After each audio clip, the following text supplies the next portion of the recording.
ในช่วงนี้ก็เขาตั้งเสียงเมื่อในเขาได้มาสอนนายตัดต่อวิดีโอเอาแค่ทางเอาเอาความใส่ล้อกันจะนั้นบนที่เฮ็ดเนี่ยเขาได้มาสอนนี่อันง่ายๆมันเหมือนในเนาะอ่อนดังสุดเขาก็กว่าที่เขาก่อนโหลดโปรแกรมมาก่อนซื้อห้องว่าไคมัตเตอร์นะไคมัตเตอร์รู้ไหมนะก็เข้าโหลดในเพจสโตร์ก่อนเขาได้ก่อนด้วยไลน์เฮ็ดมันก็อย่าไปลืมเน็กวันซับสไครต์ดีแต่ในก่อนเนาะก็ในบัวเขามาดีพงเขาในนี่เขามาดีพงในกล้ามเนื้อแล้วก็ก่อนโหลดโปรแกรมมันมาก่อนเนาะโปรแกรมตัวนี้โดนเนาะโหลดโปรแกรมตัวนี้มาเนี่ยเนาะโปรแกรมไคมัตเตอร์ตัวนี้เขาก็มาโหลดในโปรแกรมตัวนี้เป็นเพจตัวนี้เนาะในตัวนี้เนาะเขาก็โหลดในมาเนี่ยอะไรในโปรแกรมมาก็ลองนี่ขอดด้วย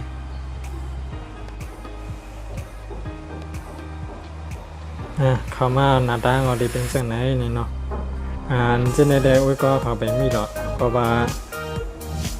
มันเปิดมาใหม่ๆมันจะไปมีเส้นไหนนี่เนาะเส้นไหนอันเป็นมันได้เป็นไฟอันห้อยเฮ็ดไว้เส้นนั้นเฮ็ดเมี่ยวในซะในห้อ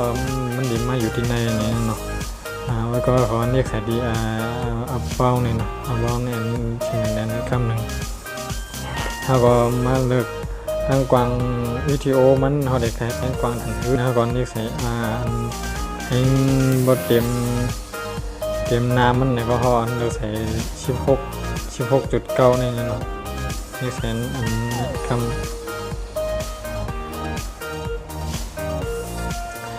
เข้ามาหน้าตาเขาได้เป็นยังไงหน้าตาเป็นยังไงเขาได้เอาทับของเขาเข้ามาให้เธอลามันจะใส่เดียนมีเดียในตัวในกำหนึ่งนี่จะใส่ในกำหนึ่งเขาว่าทับของเขามันทับของอันในอันนั้นจะใส่เดียอันนั้นได้เฮ็ดหนึ่งนี่ก็หาทับของมาก่อนก็ในเขาก็ได้ทับของเขามายาวนี่เนาะทับของเขากำเนิดถ้าปุ่งเขาลองเรียนซ้ำเรือมันเป็นอย่างหืนนี่ใส่ทีในคำหนึ่งถ้าปุ่งมันดีกว่า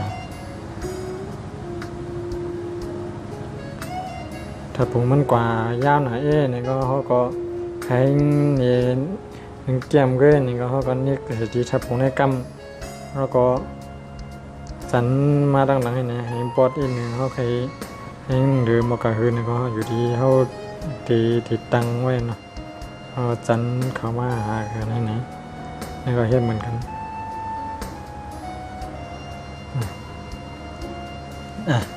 กำไรเขาเดี๋ยวมาเฮ็ดไรกว่ามันทำดีเฮ็ดจังเหือนี่เขาดีกว่าเอาดีไรมาก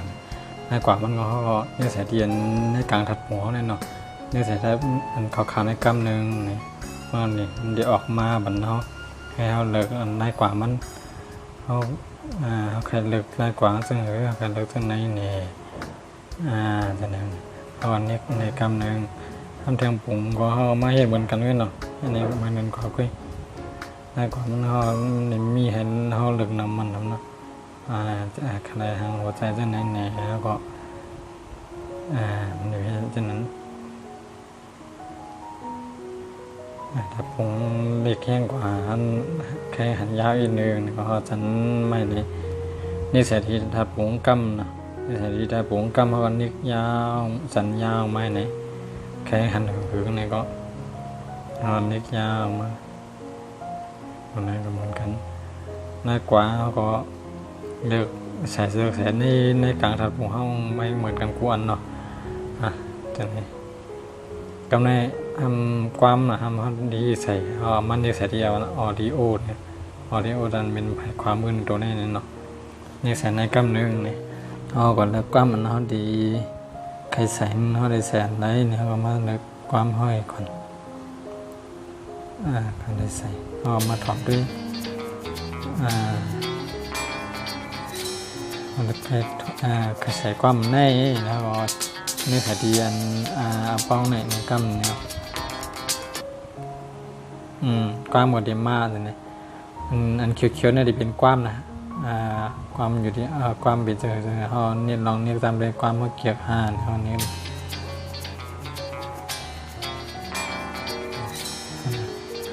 กดเลยความหน้าตาเป็นเสน่ห์นี่จะเป็นรายงานมันเงินเป็นหยาบไปแน่เนี่ยต่อไปมาเห็นที่วิดีโอนานี่เนาะต่อไปมาเห็นนี้ปันนาปันให้ออกรายงานง่ายก่อนกำแนมห้อมดีหรือเซฟในห้อมดีให้ก่อนอยู่ในวิดีโอเขาดีที่ถือเขาก็ขึ้น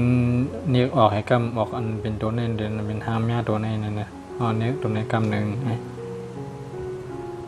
ออกมาหน้าตาจะเป็นเส้นไหนอันเขาเฮ็ดไว้มาไกลเนี่ยจะเป็นตัวนี้นะ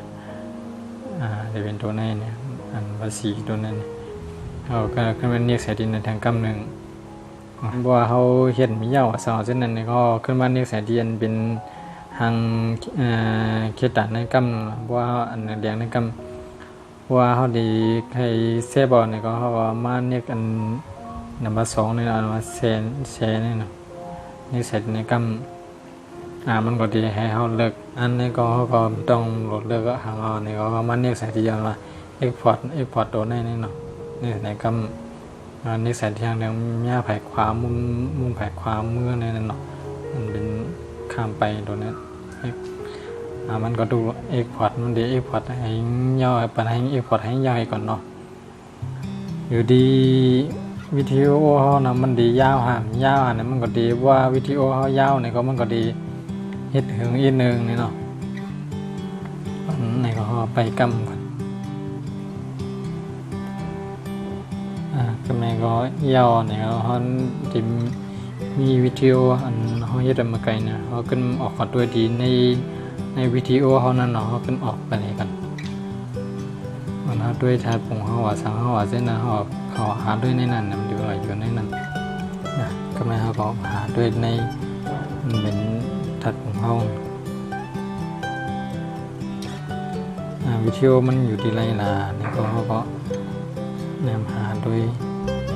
วิธีเราเฮ็ดไว้มาไกลนั่นมันมีดีในนะ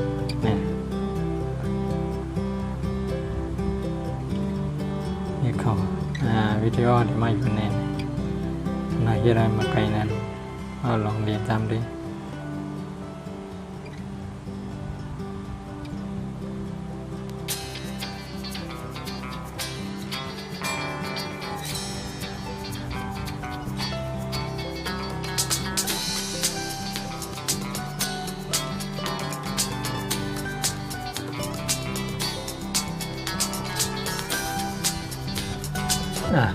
วิดีโอก็ยาวกว่าเนี่ยว่าโอ้ยกว่าเขาเจอเนี่ยก็อย่าไปลืมเน็กบันปุ่มซับสไครต์ดีใจแน่เนาะว่ามาสอนแทงเนี่ยโอ้ยกว่าเขาได้เลยหันตั้งเบิ้ลนี่เนาะอย่าลืมกดไลค์กดแชร์บันอีกนึงอย่าลืมกดปุ่มซับสไครต์ตั้งใจในบันอีกนึง